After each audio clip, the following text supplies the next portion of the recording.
Ito na nga mga mari at bubuksan ko na tong parcel kong bagong dating. Kararating lang nito kaya bubuksan na natin. Alam nyo tong item na to nung unang dumaan sa FYP ko to. Ang mahal-mahal nito. 1K plus. Inong dumaan ulit to sa FYP ko. Ito 79 na lang. Kaya yan. Ginrab ko na. At talaga namang hindi ako nagpatumpik-tumpik pa.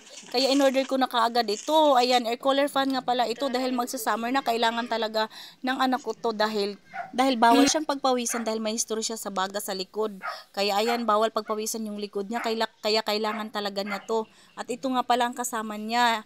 Yung cord niya, ayan, ang ganda talaga nito. Ang cute-cute pala nito kasi maliit lang siya pero malakas yung hangin niya at yung buga ng humidifier niya, malamig talaga.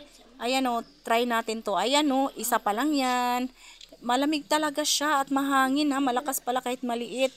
Kailangan talaga to namin kasi magsa-summer na, mainit ang panahon. Kaya kung gusto nyo rin maka-avail ng ganito, i-click nyo na yung yellow basket ko dahil nandyan yung link sa murang presyo nito. Kaya ayan oh, ay, ang ganda talaga nito oh. Tingnan mo, ang liit-liit lang niya pero ang lakas-lakas ng hangin. Lakas-lakas ng hangin kaya nito malamig pa.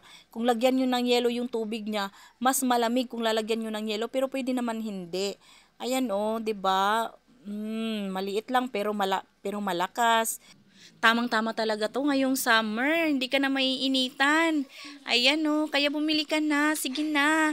Thank you for watching.